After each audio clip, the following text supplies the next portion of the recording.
আগের দিন কি শিখাইলাম? লাইন কারেন্ট মাপা শিখাইলাম, ঠিক আছে? ডিসি ভোল্টেজ মাপা শিখেছি। কারেন্ট বাড়ির কারেন্ট কোথায় কি ছিল? এই পাশে বাঁ পাশে কি ছিল? হ্যাঁ, নিউট্রাল। হ্যাঁ, কি দেবো?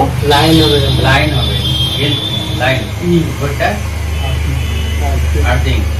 নরমাল ভোল্টেজ কত ছিল? 320 ভোল্টেজ। এপাশে কত দেব? 0 থেকে 10 এর মধ্যে। 0 থেকে 10 এর মধ্যে। এপাশে কত হবে?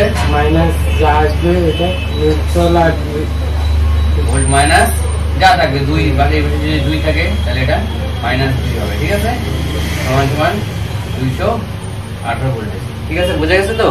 এটা হচ্ছে আগের দিনে যেটা আমি শিখাইলাম সেই জিনিসটা। তো আগের দিনের ভিডিওটা যারা যারা দেখে নাই তারা আগের ভিডিওটা দেখলে পরে সেটা বুঝে যাবে, তাই না?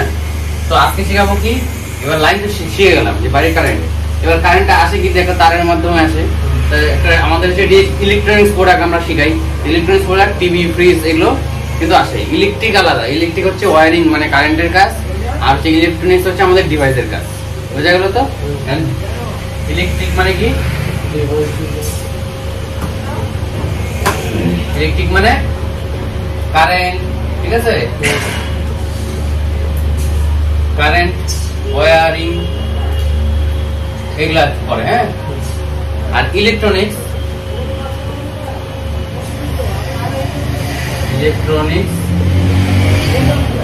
কি বলতে বোঝাচ্ছে?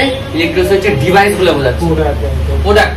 এক একটা কারেন্টের যে প্রোডাক্ট গুলো আছে ডিভাইস গুলো বোঝাচ্ছে, ডিভাইস রিপেয়ারিং, ঠিক আছে? ইলেকট্রনিক্স আর ইলেকট্রনিকের মধ্যে দুটোর মধ্যে পার্থক্য আছে, বুঝতে পারছো ব্যাপারটা? তো আমাদের ইলেকট্রনিক্স প্রোডাক্ট যেহেতু করি তার কিছু কিছু ইলেকট্রিক প্রোডাক্টও আমাদের জানকারি রাখতে হবে, নাহলে তো আমরা ইলেকট্রনিক্স প্রোডাক্ট করতে পারবো না। এবার আজকে কি শেখাবো? আজকে শেখাবো হচ্ছে আমাদের যে বাড়ির লাইন থেকে যে মেন যে ডিভাইসে যায় সেখানে একটা তার থাকে, সেটাকে বলে হচ্ছে এসি কর্ড।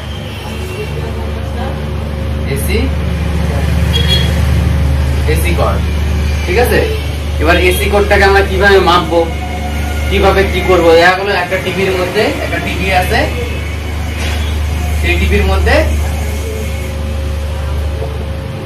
কিচ্ছু আসছে না, একটা এলইডি থাকে নিচে, তো এলইডি আসতেছে না, মানে কি হচ্ছে আমাদের ছবিটা কিচ্ছু আসছে না, নিচে আমাদের মানে এলইডিটা জ্বলতেছে না, মানে লো পাওয়ার, কোনো পাওয়ার পাচ্ছে না। সেক্ষেত্রে আমাদের কি হয়, এই যে লাইনটা যে আমরা আগের দিন শিখাইলাম, ঠিক আছে? যেহেতু এটা টিভির প্রোডাক্ট, এটার মধ্যে আর্থিং আমাদের লাগে না। যদি অন্য প্রোডাক্ট হচ্ছে যেরকম micro oven, AC, kitchen chimney, সেটার মধ্যে 3 পিন থাকে, সেটার মধ্যে 3টা পয়েন্ট থাকে। তা টিভির মধ্যে আমাদের কিন্তু সেটা থাকে না। তো এসি কর্ড কয় রকমের হয়? হ্যাঁ, 2 রকমের হয়। এসি কর্ড 2 টাইপ, 2 রকমের হয়, ঠিক আছে? একটা হচ্ছে 2 কোর, একটা হচ্ছে 3 কোর। কোর কাকে বলে?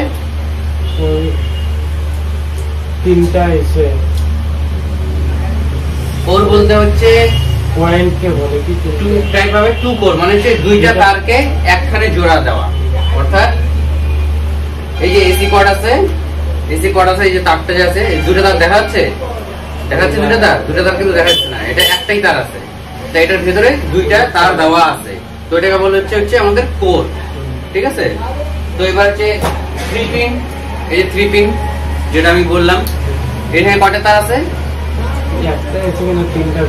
এখানে কোর একটাই, ঠিক আছে? 3টা তার মিলে একটা কোর হয়েছে, এটা হচ্ছে 3টা লাইন আছে, বুঝলো তো? এটা হচ্ছে 3 পিন। প্রথমটা হচ্ছে 2 পিনের, ঠিক আছে? 2 কোরের, তারপরটা হচ্ছে 3 কোরের, আরেকটা হয় হচ্ছে 4 কোরের। 4 কোরের, এটা এসি কর্ড হয় না, এটা ওয়্যার হয়, মানে হচ্ছে কমার্শিয়াল লাইনে এসির মধ্যে কখনো কখনো দরকার হয়। জিনিসটা কিরকম হয়, এই যে 4 কোরের হয়, ঠিক আছে? 4 কোর, এখানের মধ্যে 4টা ওয়্যার থাকে, বুঝতে পারছো? ওটা এর ভিতরে 4টা ওয়্যার থাকে।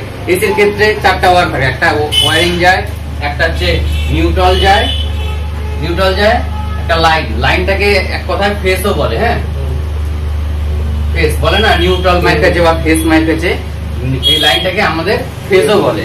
তো কোনো কোনো ক্ষেত্রে যখন 4 কোর থাকে তখন 2 ফেসের লাইন থাকে, কমার্শিয়াল লাইনের মধ্যে থাকে। ঠিক আছে, বোঝা গেল তো এটা?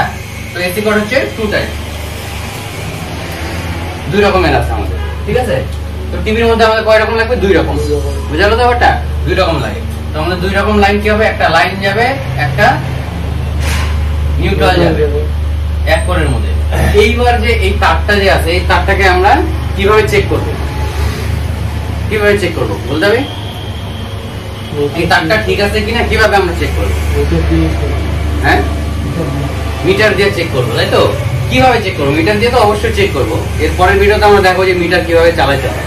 ঠিক আছে, ফার্স্ট অল তো এইটা হচ্ছে আমরা এসি কোডটা কিভাবে আমরা চেক করবো।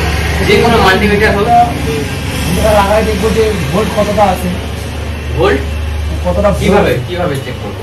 ভোল্ট কোথায় নিউট্রাল লাইনে নিউট্রালটা দিব, আর লাইন যেটা আছে লাইন এবার কিভাবে চেক করবো যে এসি কোডটা ভালো আছে না খারাপ আছে? 120 থেকে 40 এর মধ্যে গেলে ভালো আছে। কোন জায়গায় থাকবে? লাইন গেলে তো দেখায় কোন জায়গায় থাকবে? এখানে যদি আমি দেখাই, এখানে আমাদের কত থাকে? 220 ভোল্টেজ। এই জায়গায় 220 ভোল্টেজ, মানে এই দুটো যদি এখানে যায় তার মানে এখানেও 220 ভোল্টেজ থাকবে। এবার দেখা গেল বাড়িটার মধ্যে আমাদের কারেন্ট নাই, বাড়িতে কারেন্টই নাই, তাহলে সেই ক্ষেত্রে কিভাবে চেক করবে এসি কোডটা ভালো আছে না খারাপ আছে?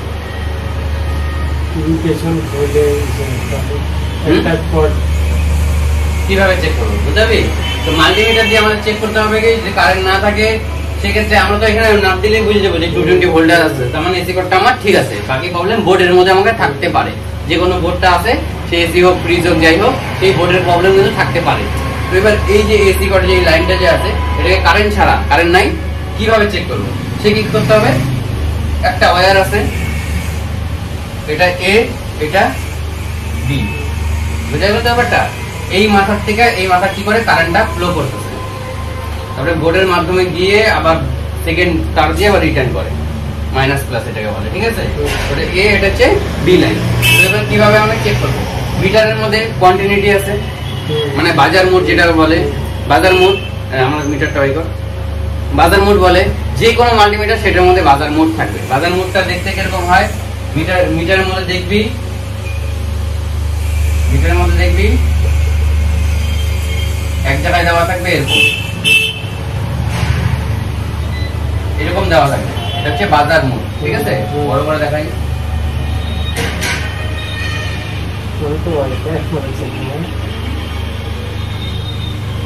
এরকম একটা চিহ্ন দেওয়া থাকবে, এটা হচ্ছে বাজার মোড। ঠিক আছে, তো এটা হচ্ছে আমাদের ডিজিটাল, যেহেতু, ঠিক আছে, এটা যেহেতু আমাদের ডিজিটাল মাল্টিমিটার, সেক্ষেত্রে আমাদের কি করতে হবে? এটাকে অটোমেটিকলি এটা ডিটেক্ট করে নেয়। ঠিক আছে, বাট এখানে ফাংশন দেওয়া আছে, সেটা হচ্ছে আমাদের এই যে বাজার মোড এখানে দেওয়া আছে। আমি বাজার মোডে ডাইরেক্ট চলে যাবো, এখানে ফাংশন আমার বাটন আছে, বা যে কোনো মাল্টিমিটার আমার ওটা নব ঘুরে, কিছুর মধ্যে আছে নব ঘুরে, তো এখানে আমি চলে যাবো 1 2 3। ঠিক আছে, এখানে বাজার মোড দেওয়া আছে। ঠিক আছে, বাজার মোড এখানে দেওয়া আছে, তো এখানে প্রপ দিতে দাও। তো তার এবার আমরা কিভাবে চেক করবো, এটা হচ্ছে প্র্যাকটিক্যাল দেখাচ্ছি। হ্যাঁ, এটা প্র্যাকটিক্যাল, এটা বুঝিয়ে দিলাম তার কিভাবে চেক করবো, তো ওয়্যারটা কিভাবে আমরা চেক করবো। তো এখানে আমার লাইন চলে আসছে, আমি দেখি এখানে টাচ করে আমার এটা মিটার কিন্তু বিপ করতেছে, সাউন্ড করতেছে। ঠিক আছে, তো এখন আমাকে তারটা কি করতে হবে? এখানের মধ্যে তারটা যদি খারাপ থাকে, তার মানে কোনো ওখানে ক্র্যাক আছে। ঠিক আছে, কোনো ওখানে ক্র্যাক আছে, মানে জ্বলে গেছে। ঠিক আছে, এখানে টাচ করব, টাচ করলে কি এটা জ্বলবে না? আসবে লাইন বিপ কি জ্বলবে? বিপ কি জ্বলবে না? চলবে না, চলবে না। কারণ কি এখানে মাঝখানে লাইন কাটা আছে বা পুড়ে গেছে গা। ঠিক আছে, লাইনটা এইভাবে আমরা চেক করতে পারবো। এখানে যদি আমার এই লাইনটা ঠিক থাকে, যদি ঠিক থাকে তাহলে কি হবে? আওয়াজ বিপ করবে, কন্টিনিউটি আওয়াজটা আমাদের বিপ করবে। এটা যদি আমি এইভাবে লাগাই তাহলে আমার বিপ করবে। ঠিক আছে, এবার প্র্যাকটিক্যালি আমরা জিনিসটা দেখে নিব। ঠিক আছে, সবাইকে আমার একটা তার নিলাম, তো এটা যে 3 পিনের নিলাম, এটা 2 পিনও হতে পারে। তারা চলে যায় এখানে, এটাকে আমাদের চেক করে দেখা, এভাবে ধরো যাতে দেখা যায়। ঠিক আছে, একটু উঠা, হাতটা উঠা, যাতে তার দেখা যায়। ঠিক আছে, এবারে যে আমি মিটার দিলাম, এটা কোরের তার, তো তাই এই মাথার থেকে এই মাথায় নিশ্চয়ই গেছে। তাই না? তো এখানে একটা ড্রপ ধরবো, এখানে ধরবো, একটা ধরবো এসির ওই মাথাতে। আসছে? আসে না। পরেরটা দেখ, কন্টিনিউটি বাজলো, মানে তার আমার ঠিক আছে। ঠিক আছে, পরেরটা চেক করো, আর্থিং এর লাইন, আর্থিং এর লাইন, তার মানে আমার এসি কর ঠিক আছে। পরেরটাও বেক করছে, মানে আমার এসি কর্ডটা ঠিক আছে। যদি এখানে বাজার না বাজতো তাহলে পরে কি ভাবতাম, এসি কর্ডটা খারাপ আছে, তার মানে পাওয়ার এখানে ঢুকবে না পিসিবিতে। বোঝা গেল এসি কর্ড চেক করা। তো এসি কর্ড চেক করা একদম সহজ জিনিস। ঠিক আছে, তো আজকে বুঝতে পারলি এসি কর্ড কিভাবে চেক করতে হবে। বাস আজকে এতটুকুই থাকবে। নেক্সট টাইম শিখাবো কি মাল্টিমিটারটা কিভাবে আমরা সেট করব, বা এক এক রকমের মাল্টিমিটার কি কি হয়, সেই মাল্টিমিটার বিষয়ে আমি যতটুকু পারি জানকারি দেবো। বুঝা গেল ব্যাপারটা?